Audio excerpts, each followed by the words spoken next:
The boy didn't just disappear. Something made him leave. Lady Margaret sat on the edge of the armchair. A photograph of her grandson was in her hand. He was smiling in it. There was a knock.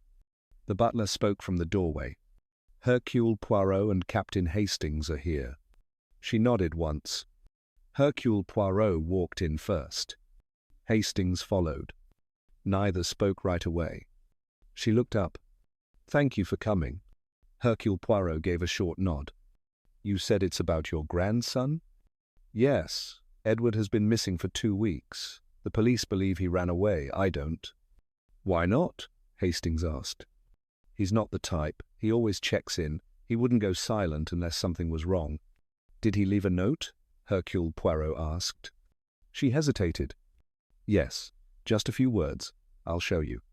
She opened a drawer and handed Hercule Poirot a folded paper. He read it aloud. "Must go away for a while. Don't worry. That doesn't sound urgent," Hastings said. Lady Margaret replied firmly.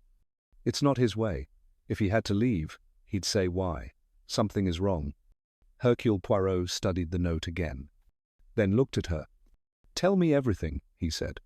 "If he didn't leave on his own, someone wanted him gone." The ivy-covered house stood still, but inside, something was missing.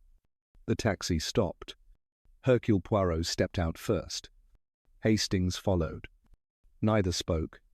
They looked up at the Winslow house. Tall, quiet, closed. The butler opened the door before they knocked. "Lady Margaret is expecting you," he said. He led them through a wide hall. No one else was in sight. Lady Margaret stood waiting in the drawing room. Same posture. Same serious eyes. "Hercule Poirot," she said. "Captain Hastings, thank you for coming again." Hercule Poirot nodded. Hastings gave a slight bow. "We'd like to see Edward's room," Hercule Poirot said. "Of course, I'll take you." She climbed the stairs slowly. They followed without a word. At the end of the hall, she opened the door. "This is it," she said. "Nothing has been moved." Hercule Poirot looked around.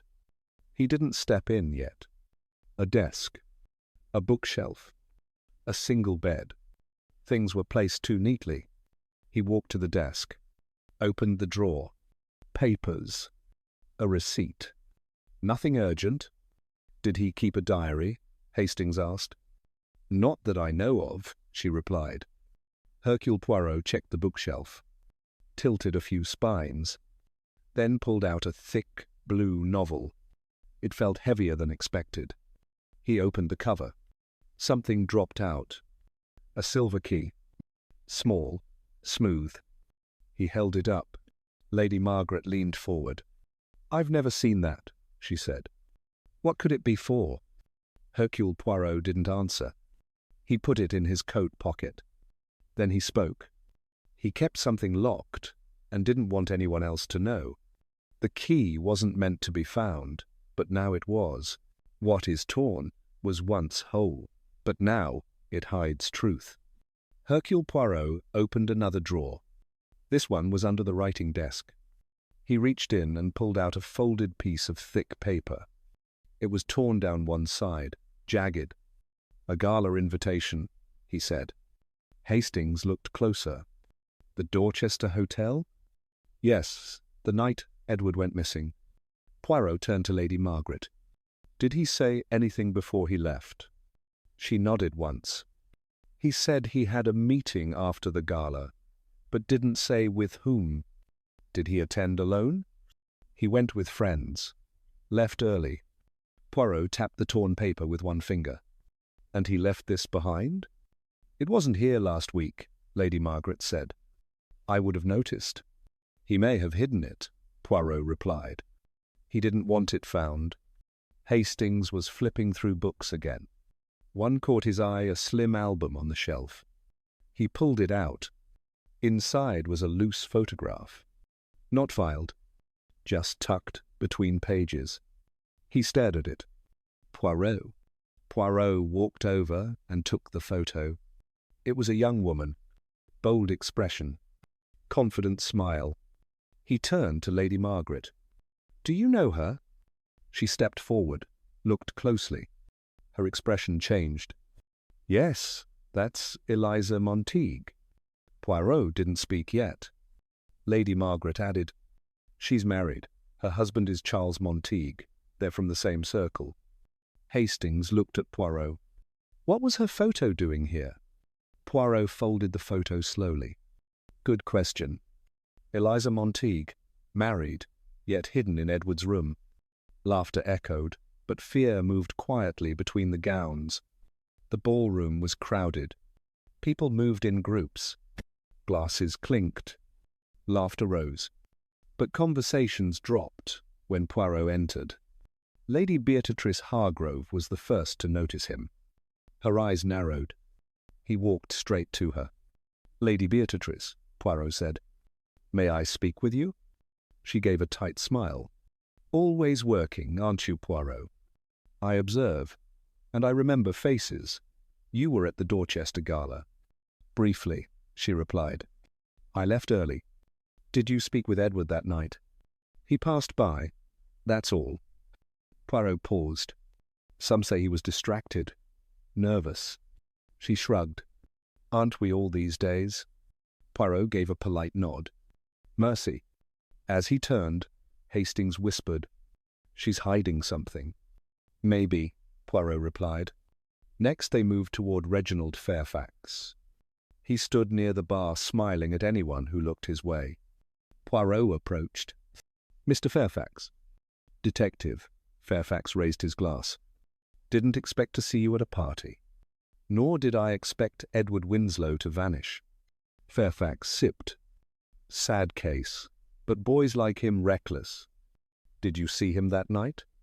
Briefly, Fairfax said. He seemed tired. Did he say anything?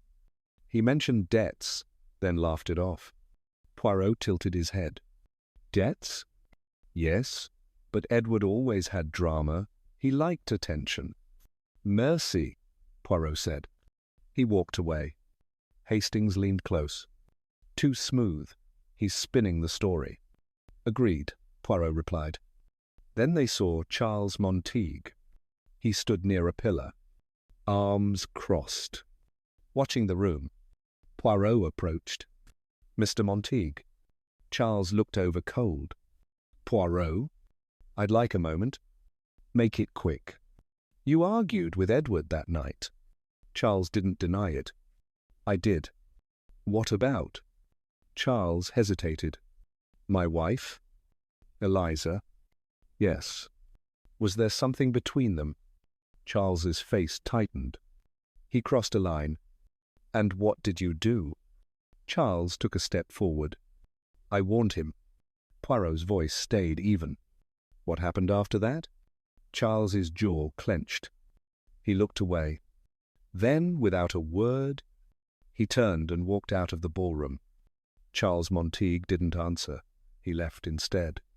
Her voice trembled like porcelain in the cold. The cafe was nearly empty. Her voice trembled like porcelain in the cold. The cafe was nearly empty.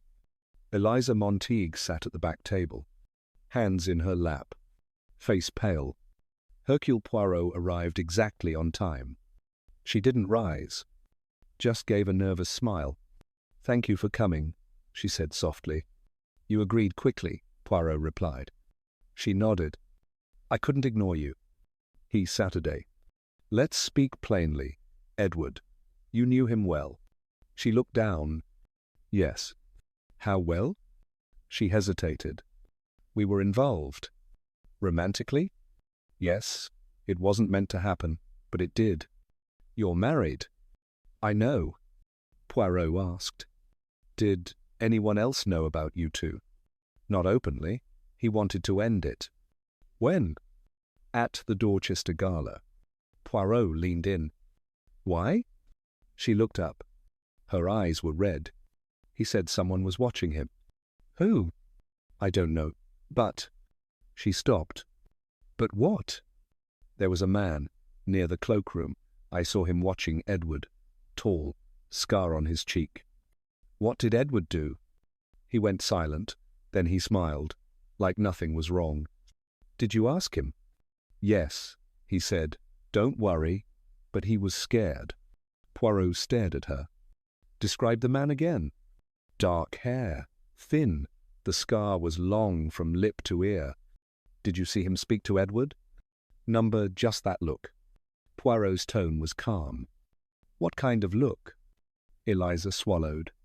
He looked at Edward like a man who'd come to collect. The deeper the street, the louder the silence. Hercule Poirot stood beside Hastings, near a corner in Soho. They had been watching Fairfax for 20 minutes. He's cautious, Hastings said. He's hiding something, Poirot replied. Fairfax stepped out of a building, looked both ways, then walked fast down the road. Poirot signalled Hastings. We follow, not too close. They kept distance. Fairfax turned left, then right, then down a narrow alley. He stopped. A second man was already there. Thin, face hidden by a hat. Poirot and Hastings stopped at the edge, close enough to hear. Fairfax spoke first, voice low. Here, as promised. He handed over a briefcase. The man didn't open it, just took it. Keep the boy out of sight, Fairfax whispered. No trouble, the man said. He won't talk. Fairfax looked around. Nervous? Don't get clever. No harm. Just distance. The man nodded once, then walked off with the case. Fairfax stood still for a second, then wiped his face and walked away. Poirot waited, then turned to Hastings. Now we know. That was about Edward, Hastings said. Yes, Poirot replied. He's not missing by accident. Where do we go now? We follow the money. A briefcase full of cash changed hands, and Edward was the price. Secrets don't sleep in plain sight. They hide in drawers. Edward's club was quiet. A receptionist pointed to the lockers. Poirot held the silver key. Locker 42. The number matched. He inserted the key. Turned. It clicked open. Inside was a small leather bag. No clothes. No valuables. Only a thick notebook. Poirot opened it, flipped through pages. Hastings leaned over. What is it? A ledger, Poirot said. Written by Edward. What's in it? Numbers, names, dates, most crossed out. Poirot turned another page. There were initials. Beside them, cash amounts. Repeated entries. Hastings narrowed his eyes. Looks like blackmail. Poirot kept flipping, then stopped. A full name appeared, written in darker ink. Charles Monteague. Hastings frowned. He's in here? Poirot nodded.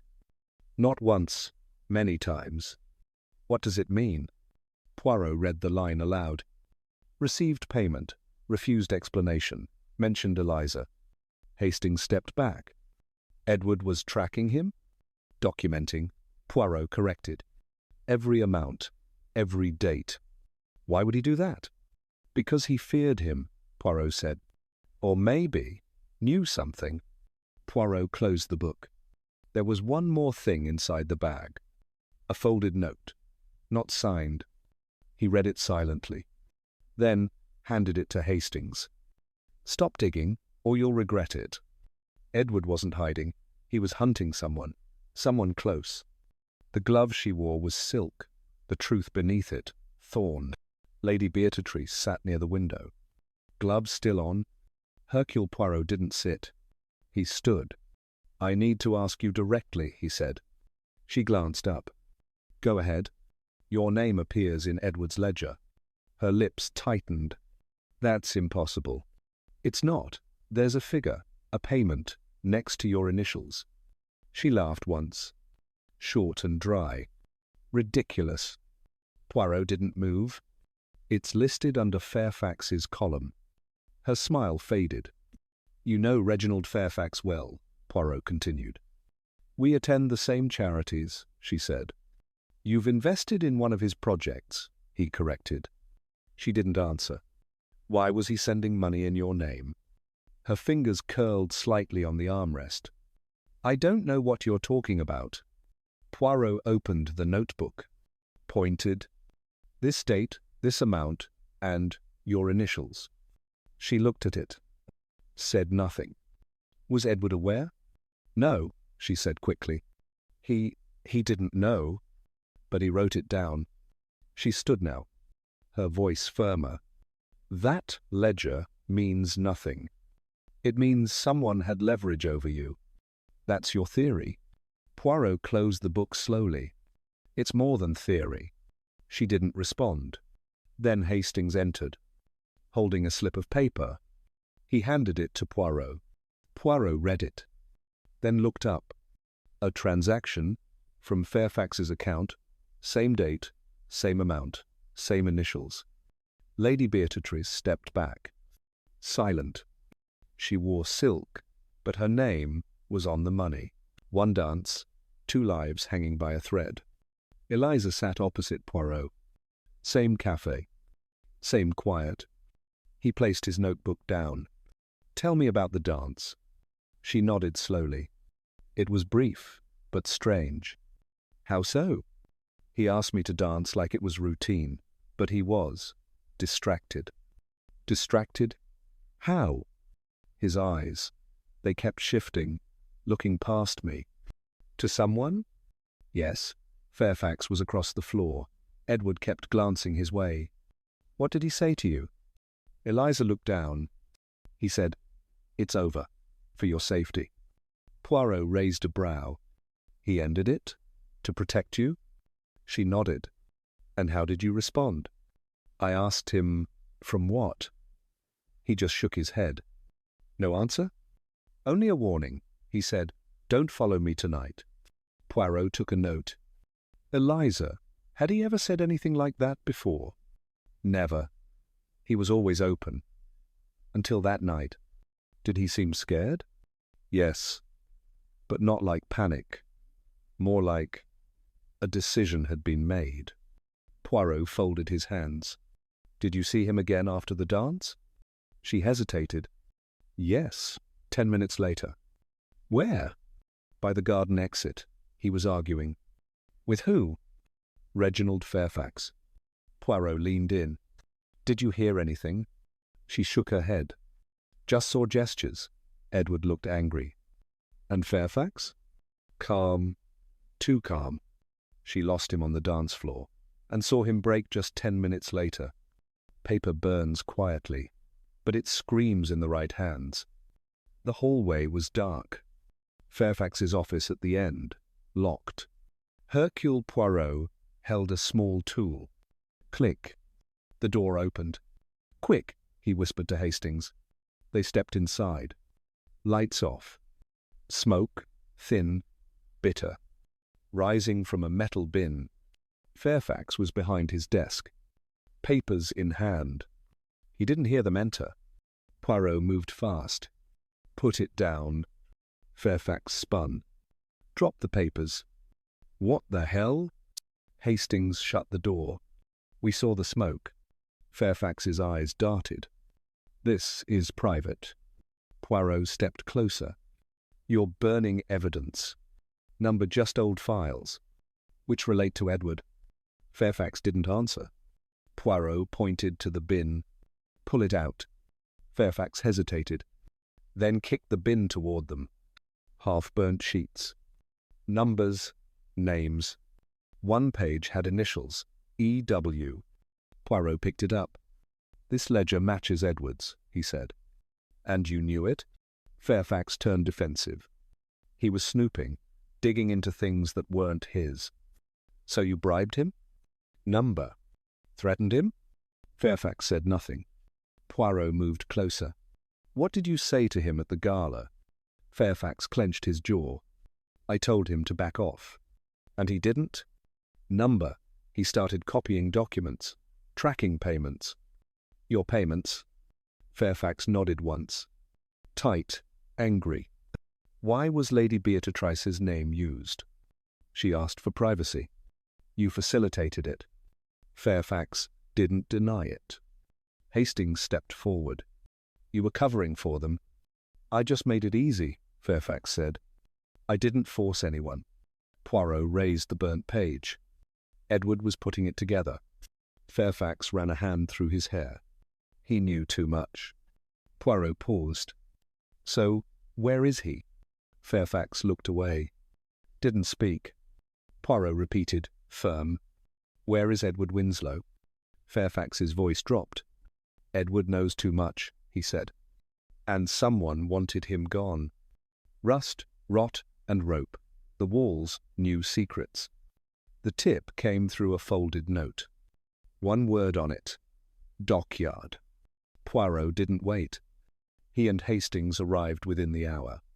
The warehouse half collapsed. Doors chained, but loose. Hastings pulled them open. Poirot stepped in first. "No police?" Hastings asked. Poirot shook his head. "Not yet." The place smelled stale, but something had been disturbed. Poirot pointed. "That crate. Recently moved." They walked deeper. Silence. Then Hastings stopped. "Look." Rope. Cut. Thrown aside. A plate. Empty. Not dusty. Poirot bent near a wall. Scratched lines. Tallies. Counting days. "He was here," Poirot said. "You're sure?" Poirot touched the rope. Held, then released. This wasn't storage. Hastings lifted something from the ground. A torn cloth. Part of a collar. "Matches the photo," he said. Poirot nodded. This was Edward's holding place. But where is he now? Poirot scanned the room again. Found a footprint. Fresh. He followed it to the stairs. Narrow. Unsafe. "We go up," Poirot said. Hastings hesitated. "Is it safe?" "Number, but we go." They took each step, slowly. Halfway up, Poirot stopped. He raised one finger. Above them, the floor creaked. Someone was still there. Candles flicker. So do lies. Lady Margaret stood near the fireplace. A tray of candles lay untouched. "No speeches," she said. "Just presence." Everyone nodded. Fairfax. Lady Beatrice. Eliza. Charles Montague. Hercule Poirot stood near the wall. Hastings beside him, watching. No one spoke. The room was tight, heavy. One by one, the candles were lit. No one made eye contact. Poirot looked at their hands, their shoulders, their feet. He noticed every blink. Eliza rubbed her thumb against her palm. Charles kept checking the clock. Fairfax barely breathed. Lady Beatrice stared straight ahead. Frozen, Poirot whispered to Hastings. "They are waiting for something." "What?" Hastings asked. Poirot didn't answer. He was still, watching. Charles cleared his throat. "How long will this take?" Lady Margaret didn't reply. Poirot finally moved. Crossed the room, slowly. All heads turned. He reached the mantel, picked up an envelope. No one had seen it before. He tapped it once. "Everyone, please." They faced him. He paused, measured the moment, then said, "I have something to show you all. The truth doesn't knock, it explodes." Hercule Poirot stood at the center of the room, all eyes on him. He placed the envelope on the table, then opened his notebook. Edward Winslow was not unstable, not reckless. He was methodical. Silence. "You all thought he ran away." "He didn't." He held up the silver key. This opened locker 42 at his club. Inside a ledger. He turned to Fairfax. "You knew about it, because you had a copy, and you burned it." Fairfax didn't respond. Poirot lifted a torn paper. A gala invitation, ripped, found near Edward's bed. He left that night, in haste. He pointed at Lady Beatrice. "Your name appears on transaction logs." Masked through Fairfax. still traceable. Her lips parted, but said nothing. Poirot looked at Eliza. You were told to stay away. He was protecting you. Eliza looked down. Her hands trembled. Then Poirot showed the photograph. Eliza and Edward, smiling. But someone else is watching from the background. He tapped the shadow in the photo. Charles Monteague. Same suit. Same scar. Charles shifted in his chair. Poirot turned back to Fairfax. You were facilitating payments. For silence. For secrets. Fairfax's jaw clenched. Poirot spoke clearly. But Edward didn't stay silent. He tracked it all. Wrote every detail. Names, amounts, timelines. Then Poirot stepped aside. From under the envelope he pulled one more page. The final entry. Dated the night of the gala. He read it aloud. If anything happens to me, it wasn't by chance. E.W. Gasps. One shuffle. Fairfax exhaled.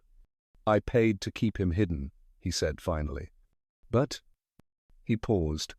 Poirot stepped closer. But what? Fairfax's voice lowered.